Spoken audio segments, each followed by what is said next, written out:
Simbote na batunya suba Holanda biso bo mumesano kande to yipsa bino ke kimya nzamba bakoko na biso babingi nzambe mpongotolendo ya mbanza velela Mungu wa milele nzakumba etambola mokili mobimba sur base de 510 millions de kilomètres carrés ozola biso grandeur topé munene ya mokili mobimba moi lelo tozongeli biso bino lisusu na kati ya émission La Vie Chrétienne ya moto banda maso na biso lelo topesika mbote na ba réalisateur nyonso ya émission La Vie Chrétienne pe topesi mbote na mokili mobimba Haïti, Guadeloupe, Amérique, France, partout dans le monde, Congo, Kinshasa, Brazza, bipai na bipai pour na bato ba comprendre réalité o ezanga ki biso ya onde osala ke bo moto na biso efomwama pona to kondola mabombani ya bakoko na biso uta pasi ya bombo na bango. Lelo tozongi bino na kati ya émission La Vie Chrétienne pour nous tali sabino makambo itali la naissance des religions du monde. Donc lelo tolobela ndeni ba religion nyonso o tozomona na kati ya mokili ekotisi confusion e uti wapi e bandi wapi. Pambate uta kala bakoko na biso ba africain bato mwindu ya Afrique mobimba sur 54 pays africains bazaka na ba religion te. Baebaka pe ba religion te mais bazaka na réalité ya kusolana nzambe sans intermédiaire selon notre culture. Donc ce bandi masolo ya makambo itali la naissance des religions du monde to opesaka ke biso ba bantu ya Afrique mobimba uta kala tozalaki lolenge moko te na bandeko ya ba continent nyonso eza na représentation cartographique ya continent tozali ka ndenge moko te kasi na réalité uta kala biso ba africain ya mokili mobimba tozali na ba religion te mais tozalaki na façon ya kosambela nzambe selon culture na biso pe kosambela nzambe o biso ba africain tondo sambela nzambe ezalaki sans intermédiaire. Donc en réalité ce total na 3e siècle 4e siècle mboka lokwa Israël azaki pe na ba religion te kasi to mona na réalité ndele o babengi Abraham ene ya ba juif ya liboso na mwana kasi na babengi Lot na mwasi na o babengi Sarah nzale koteleli ba na Israël bakitaki tina Egypte pona koluka esikani o bakozwa makoki to pe bakozwa mai o ekosalisa bango pona nzala wana elongwa tomba komi na kati Egypte Pharaon kosaki Abraham kosaki Pharaon ke Sarah za mwasi na ete azali ndeko na ye nde Pharaon komeye kobima na otozo kobenga Sarah tant Pharaon eko comprendre que Sarah azali mwasi ya Abraham lokwa coutume na biso eboyi kozwa mwasi ya muntu nde bakoko na biso ba evitaki otozo kobenga botutu babengani Abraham na kati Egypte bafutie ba trois coutumiers lokwa bantaba ba meme ba soso ba biloko ndenge na ndenge oya zonga kina mona mboka na babengi Canaan ya on mona balakisa bino na film ke Abraham abima kitanga zongi babengi père de la nation puisque aile bon ba Damas pour mboka na biso ezala na nzala te mais so inzala eza lelo puisque to bungi to bosani réalité bakoko na biso o ekopesa biso ke to tombwa mape to gérer tout étendue de la terre soki to miyebi tuza banani etant que le poso moindo ndeto babengani Abraham batikaki bongo te bakabelaki ye jeune fille noire babengi Ketura comme servante à accompagner Abraham Nanzela. À cette époque-là, Sarah Zobotate. Tomba kei bakomi na Israël na servante auto kabela ki na kati Egypte Ketura nde Abraham aye kobota mwana moko ya mobali na kombo ya Ismaël na mwana mwasi ya noir o babengi Agar topé Ketura. Donc Ketura na Abraham babotaki Ismaël avant Sarah bota na Abraham. Tomba boti Ismaël na Ketura bango basali continent d'Asie. Mais Abraham après a eu na Sarah baboti Isaac. Donc Isaac ndem kasali continent d'Europe. Mkoto okota na makambo Italie fondement ya monde ndeni ba continent nyo se botami nde to expliquer siko résolution ya makambo wana. Mais lelo to lobelaka ndeni ba religion ya mokili e botamaki. Donc na réalité to mona kena le 25 mai 59e année Isidore Mwalim azali Arabiazi basangana ina constaté premier wazaki empereur romain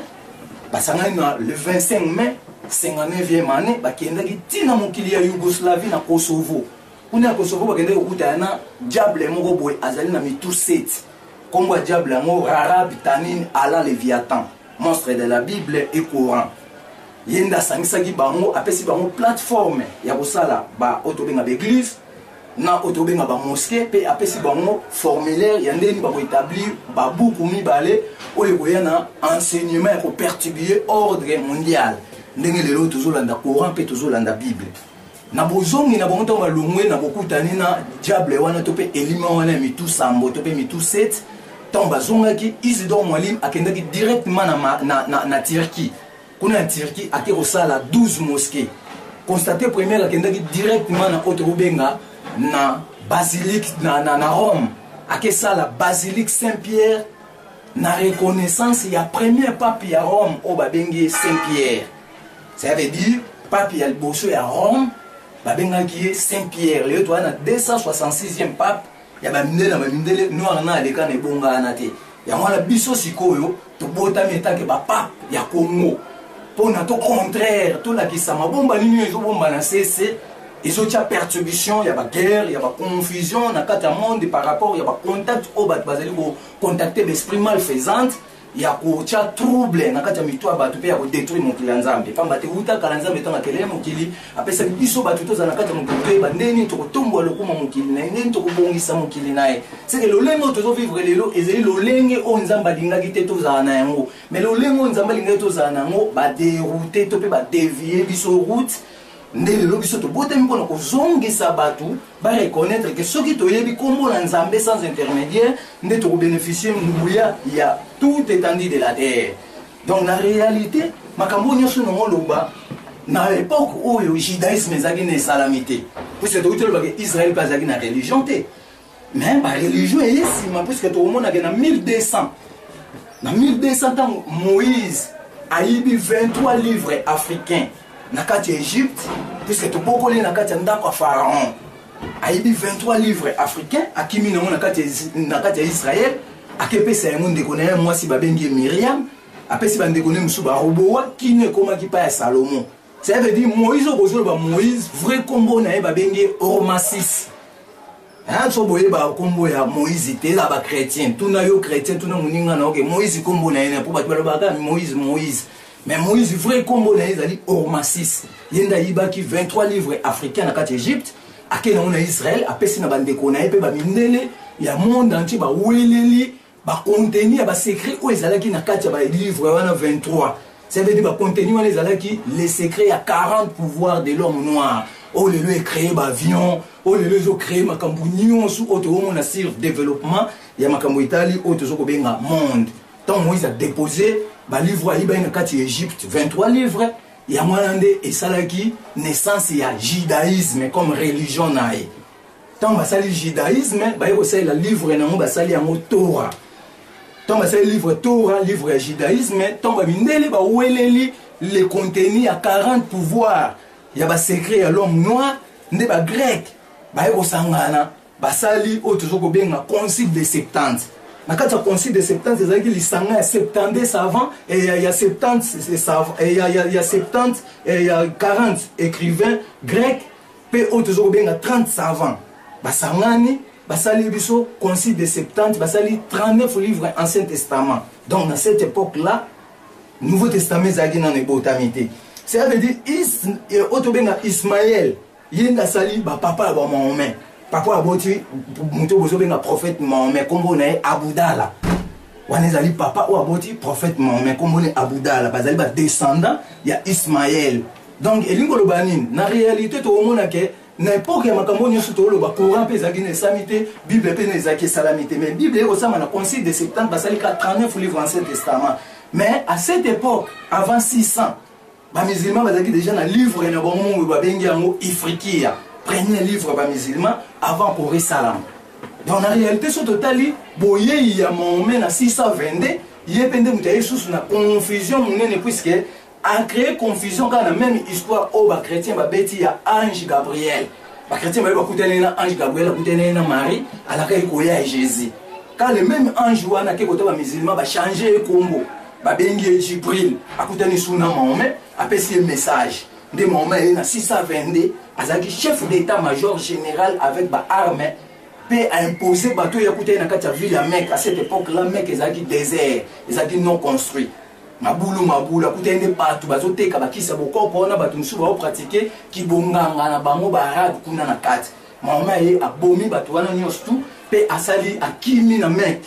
okima na Médine tama kimi na Médine nde sika confusion koti elingo lobani tant Mahomet akufaki confusion koti na kati islam tout le monde a que moi na Mohamed ba bengi Hussein na ba proche collaborateur Mohamed roi Aboubakar na Omar ba monde ba tie bo kese l'union so ba kaboli islam